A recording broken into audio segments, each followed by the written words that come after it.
यहाँ पे आपको स्क्रीन पे एक क्वेश्चन दिख रहा है, ठीक है। तो इसको जो है सो आपको कमेंट में जवाब देना है, इसका आंसर क्या होगा, ठीक है। और अभी जो है सो हम इस क्लास में इसी प्रोनाउन के ऑब्जेक्टिव केस के बारे में पढ़ने वाले हैं, ठीक है। तो इस क्वेश्चन का जवाब कमेंट में हमें दे, उसके बाद देखते हैं आगे क्लास ऑब्जेक्टिव केस का प्रोनाउन का यूज करेंगे।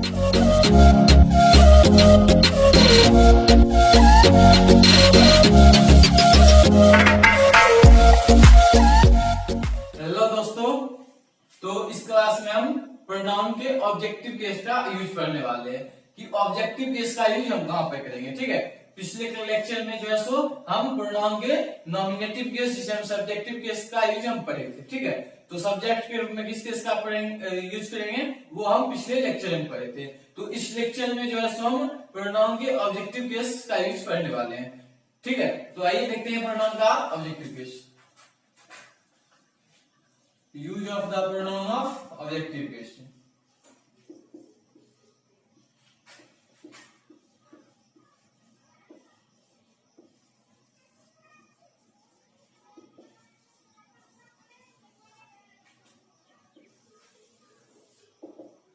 प्रोनाउन के ऑब्जेक्टिव केस यानी कि ऑब्जेक्ट के रूप में हम ऑब्जेक्टिव केस का यूज जो करेंगे वो हम कैसे करेंगे, ठीक है। तो इसको जो है सो हम इस लेक्चर में पढ़ेंगे, ठीक है। तो रूल फर्स्ट हमारा कहता है, rule first, in a sentence used as a pronoun as an object is in objective case. इसका मतलब in a sentence used as a pronoun and objective case, object is in objective case.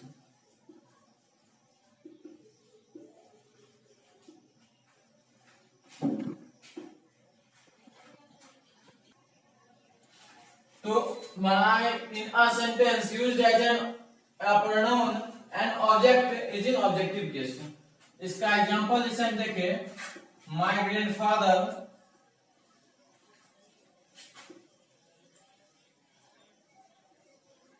Told me a story. तो हमारा object यहाँ पे क्या है, object मैंने बताया था वर्ब के पहले जो होता है सब्जेक्ट होता है यानी कि सब्जेक्टिव केस, और वर्ब के आफ्टर ऑब्जेक्टिव केस यानी ऑब्जेक्ट। तो वर्ब हमारा यहाँ हो गया टोल्ड, वर्ब क्या हमारा टोल्ड है वर्ब, और उससे पहले ये हमारा आ गया नॉमिनेटिव केस और ये हमारा ऑब्जेक्टिव केस है। तो यहाँ पे हम ऑब्जेक्ट के रूप में जो ऑब्जेक्टिव केस का यूज करेंगे वो हमारा ऑब्जेक्ट के जगह ऑब्जेक्टिव केस होना चाहिए, ना कि नॉमिनेटिव केस। मतलब यहाँ पे जो अगर माय ग्रैंडफादर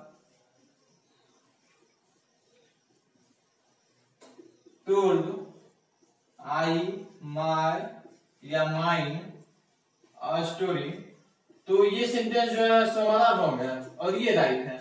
क्यों? क्योंकि यहाँ पे जो मैंने बताया है जो used as a pronoun and object is in objective case, मतलब ऑब्जेक्ट के रूप में जो हम यूज करेंगे, यहाँ पे ऑब्जेक्ट है भी और यहाँ पे जो यूज करेंगे हम वहां पे हम ऑब्जेक्टिव केस का यूज करेंगे। और मैंने टेबल में आपको बताया था आई जो होता है सो नॉमिनेटिव केस होता है, आई क्या होता है नॉमिनेटिव केस, और मी होता है ऑब्जेक्टिव केस। इसमें कोई डाउट नहीं है, ठीक है, नो डाउट। आई जो है सो नॉमिनेटिव केस है और मी जो है सो ऑब्जेक्टिव केस है। तो बच गया माय और माइन जो कि पॉसेसिव केस है। पॉसेसिव केस में मैंने बताया था पॉसेसिव प्रोनाउन और पॉसेसिव एडजेक्टिव, ठीक है। तो हमारा सेंटेंस ये गलत है, ठीक है। तो यहाँ पे जो होना चाहिए ऑब्जेक्टिव केस, ना कि नॉमिनेटिव केस, ना ही पॉसेसिव केस। अगर सेकंड एग्जांपल की बात करें तो बोल दे आई टीच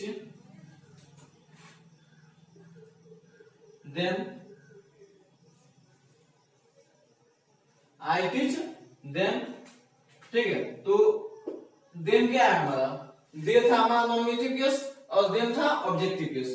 तो ये हमारा सेंटेंस जो है सो बिल्कुल सही है। अगर यहीं पे हम दे दे आई टीच दे या देयर या देयर्स, ठीक है, तो ये सेंटेंस हमारा रॉन्ग हो जाएगा, क्योंकि यहाँ पे जो है सो दे जो है सो हमारा नॉमिनेटिव केस है और देयर और देयर्स जो है सो पॉसेसिव केस है। ठीक है, तो रूल 1 हमारा रूल फर्स्ट कहता है अगर किसी सेंटेंस में एक प्रोनाउन हो ऑब्जेक्ट के जगह पर और ऑब्जेक्ट हमारा जो है सो होना चाहिए ऑब्जेक्टिव केस। किसी सेंटेंस में वन ऑब्जेक्ट वन प्रोनाउन रहेगा, ठीक है, जैसे यहाँ पे है मी, तो मी के जगह जो है सो नॉमिनेटिव केस या पॉसेसिव केस नहीं होनी चाहिए, ऑब्जेक्ट की जगह पे, ऑब्जेक्ट की जगह पे जो है सो ऑब्जेक्टिव केस का यूज करेंगे और सब्जेक्ट की जगह पे सब्जेक्टिव केस का यूज करेंगे। ठीक है, तो ये हमारा था रूल फर्स्ट। तो देखते हैं हमारा रूल सेकंड क्या कहता है। ठीक है, तो आइए देखते हैं रूल सेकंड। तो अब बात आती है रूल सेकंड की, आखिर हमारा रूल सेकंड क्या कहता है।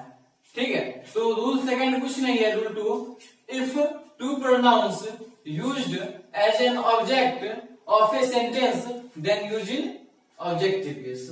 इसका मतलब रूल फर्स्ट में क्या देखे थे, एक रहेगा अगर प्रोनाउन तो भी ऑब्जेक्टिव केस का यूज करेंगे और दो प्रोनाउन रहेगा तो भी ऑब्जेक्टिव केस का यूज करेंगे, बस शर्त यही है कि हमारा जो है सो रहना चाहिए ऑब्जेक्टिव। तो रूल 2 जो है सो हमारा if two pronouns used as an object of a sentence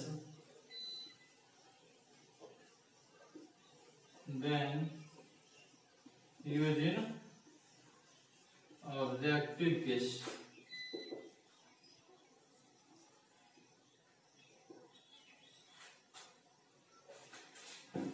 तो एग्जांपल की बात आती है, तो एग्जांपल में हम कह सकते हैं, तो एग्जांपल में लिख सकते हैं my grandfather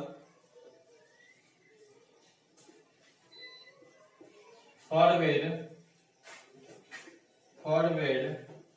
me and you to play in the sun।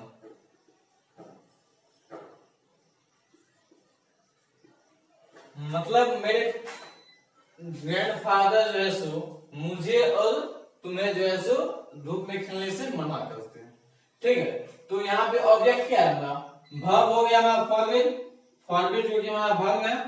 ठीक है, फॉरबिड वर्ब है और मी क्या है, फॉरबिड यानी कि वर्ब के बाद होता है ऑब्जेक्ट, यानी कि यहाँ पे दो ऑब्जेक्ट आ गया ना, बोले थे ना पिछले रूल 1 में, जो जब एक रहेगा तो भी ऑब्जेक्टिव केस का यूज करेंगे।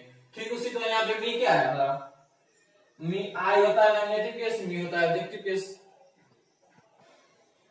तो यहाँ पे क्या हो गया, वर्ब हमारा फॉरबिड, वर्ब क्या है, फॉरबिड वर्ब है, उसके बाद मी ऑब्जेक्टिव केस है और यू जो कि हमारा नॉमिनेटिव केस भी होता है और ऑब्जेक्टिव केस भी होता है। तो पिछले लेक्चर में मैंने बताया था आप लोगों को, पहले लिखेंगे उसके साथ दो वर्ब है, दो केस है, तो दो को इसमें देखेंगे। फर्स्ट केस हमारा क्या है, अगर फर्स्ट हमारा नॉमिनेटिव है तो सेकंड जो है उसको भी नॉमिनेटिव कर देंगे। अगर वह नॉमिनेटिव केस और ऑब्जेक्टिव केस दोनों है तो, अगर नॉमिनेटिव और ऑब्जेक्टिव नहीं है तो वहां पे जो हमारा रूल कहता है रूल के हिसाब से काम करेंगे। ठीक है, तो यहाँ पे हमारा क्या है, मी है ऑब्जेक्टिव केस, ये भी ऑब्जेक्टिव केस कर देंगे। अगर यहाँ पे बोले my grandfather forbade I and you to play in the sun, ठीक है, तो यहाँ पे क्या है हमारा, आई है हमारा नॉमिनेटिव केस, फॉरवर्ड वर्ब जैसा कि आप लोग सब जानते हैं फॉरवर्ड वर्ब है, उसके बाद आई हमारा क्या है nominative case, you nominative case और ऑब्जेक्टिव केस दोनों है। तो यहाँ पे हम क्या करेंगे, अगर यह नॉमिनेटिव केस है तो ये इसको भी नॉमिनेटिव केस कर देंगे। अगर यहाँ पे हमारा कोई नेम भी रहता, आई एंड राकेश या मतलब नेम भी रहता, तो दुनिया में जितने भी नेम है नाउन है, मतलब नाउन है, सारे के सारे नॉमिनेटिव केस भी है और ऑब्जेक्टिव केस है। फर्स्ट हमारा नॉमिनेटिव केस ये है तो ये भी नॉमिनेटिव केस, ये हमारा ऑब्जेक्टिव केस तो ये भी ऑब्जेक्टिव केस, या ये ऑब्जेक्टिव केस ये भी ऑब्जेक्टिव केस, ये नॉमिनेटिव केस ये भी nominative case. Any doubt? No.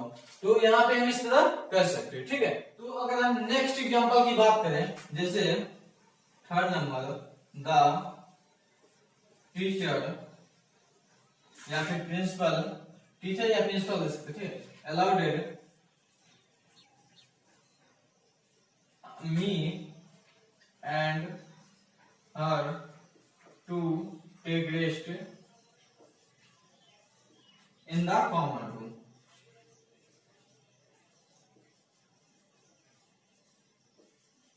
ठीक है।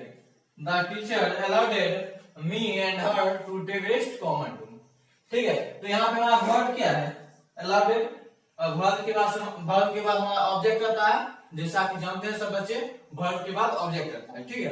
तो यहाँ पे मी क्या है, मी ऑब्जेक्टिव केस, और हर भी सी होता है नॉमिनेटिव केस, और हर होता है ऑब्जेक्टिव केस, तो हर हो जाएगा ऑब्जेक्टिव केस। ये सेंटेंस बिल्कुल राइट है। अगर यही हम अगर बोल दें इसका, the teacher allowed I and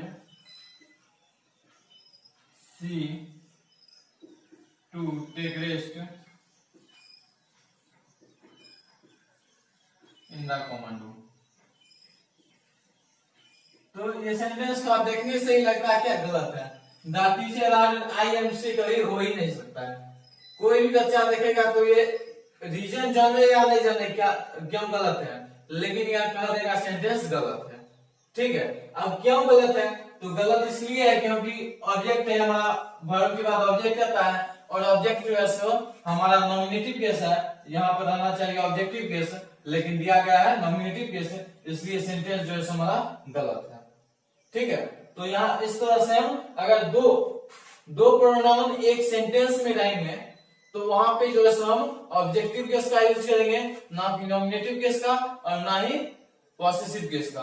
और नॉमिनेटिव केस में भी इसी तरह बताया गया था, जब सब्जेक्ट के जगह पर दो प्रोनाउन रहेंगे तो वहां पे नॉमिनेटिव केस का यूज करेंगे, ना कि ऑब्जेक्टिव केस और ना ही पॉसेसिव केस।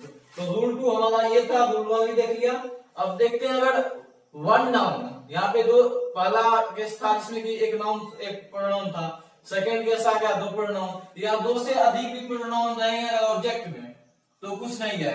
अगर सारे दोनों है ऑब्जेक्टिव केस तो ऑब्जेक्टिव केस रहना चाहिए, मतलब ऑब्जेक्ट के रूप में 3 4 जितना भी प्रोनाउन रहना हो रहा है, लेकिन हम यूज करेंगे ऑब्जेक्टिव केस का ही, ठीक है, ना कि नॉमिनेटिव केस और ना ही पॉसेसिव केस, ठीक है। तो आइए देखते हैं रूल 3, जब एक नाउन रहेगा और एक प्रोनाउन रहेगा तब हम किस तरह से इसका यूज करेंगे। तो अब बात आती है रूल 3, जब एक नाउन हो और एक प्रोनाउन हो, एक नाउन हो और एक प्रोनाउन हो, तब वहां पे हम क्या करेंगे। जब किसी सेंटेंस में एक नाउन रहेगा और एक प्रोनाउन रहेगा और ऑब्जेक्ट के रूप में उसका यूज होगा, तो हम किस केस का यूज करेंगे ना, नाउन और प्रोनाउन दोनों रहेगा। तो सिंपल है, इसका रूल होगा वन नाउन और one pronoun use as an object then use in objective case. इसका रूल होगा if in a sentence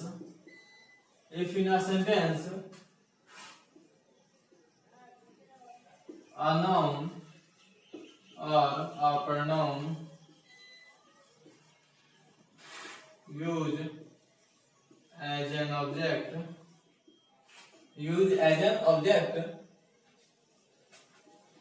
then used in objective case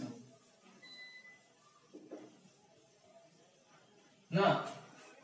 जब किसी सेंटेंस में एक नाउन और एक प्रोनाउन रहेगा तो हम ऑब्जेक्ट के रूप में ऑब्जेक्टिव केस का यूज करेंगे, ना कि नॉमिनेटिव केस का और ना ही पॉसेसिव केस का।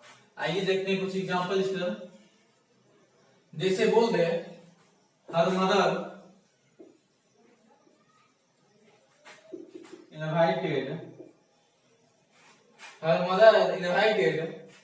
Mohan and me to her mother invited Mohan and me to lunch ना। तो यहाँ पे क्या है, इनवाइटेड हमारा क्या है, verb, इनवाइटेड वर्ब है और मोहन क्या है हमारा, मैंने बताया था दुनिया में जितने भी नाउन है सारे के सारे नॉमिनेटिव केस भी है और ऑब्जेक्टिव केस भी है, और मोहन भी हमारा नाउन ही है तो ये भी हमारा नॉमिनेटिव केस भी होगा, ऑब्जेक्टिव केस होगा, तो इसको भी पेंडिंग में डाल देते हैं। ठीक है, देखते हैं हमारा सेकंड क्या है। सेकंड क्या है हमारा, मी है, जो कि क्या है हमारा ऑब्जेक्टिव केस है मी। अगर ये मी है तो इसको भी कहेंगे तुम भी मी हो जाओ। ठीक है, ऑब्जेक्टिव केस हो जाओ ना। अगर हम इसी को अगर कर दें हर मदर इनवाइटेड, मोहन है तो मोहन रहने देते हैं ना, इसको कर देते हैं आई, जो कि हमारा आई क्या है हमारा नॉमिनेटिव केस है ना, तो आई हमारा नॉमिनेटिव केस है और इनवाइटेड हमारा वर्ब है ना, तो मोहन क्या होगा, यह नॉमिनेटिव केस हो गया तो ये भी नॉमिनेटिव केस है, मतलब यह जो होगा सो यह होगा, यह जो होगा सो यह होगा। ये दो रहेगा, अगर दो दिया प्रोनाउन, ठीक है, अगर उसमें से एक प्रोनाउन यूज में अगर ऑब्जेक्ट के रूप में दे दिया, उसमें एक प्रोनाउन है हमारा ऑब्जेक्टिव केस, सेकंड को ऑब्जेक्टिव करेंगे अगर वह नॉमिनेटिव है तो, और दोनों होता है नॉमिनेटिव और ऑब्जेक्टिव, जैसे नाउन हो गया तो दोनों होता है, यू हो गया दोनों होता है। ठीक है, तो इस तरह से हम कर सकते हैं। ठीक है, तो इस लेक्चर यानी कि हम जान गए इस लेक्चर में जब किसी सेंटेंस में ऑब्जेक्ट के रूप में जब हम यूज करेंगे तो वहां पे किस केस का यूज करेंगे, कैसे यूज करेंगे, क्यों यूज करेंगे, सारा फिर मिलते हैं नेक्स्ट लेक्चर में। यह लेक्चर आप लोगों के लिए काफी इंपॉर्टेंट है और जितना हो सके अपने दोस्तों के साथ अपने व्हाट्सएप चैट्स में अपना स्टेटस मतलब जितना हो सके शेयर करें। ठीक है, तो फिर मिलते हैं अगला लेक्चर जो कि काफी इंपॉर्टेंट होने वाला है। ठीक है, तो थैंक यू।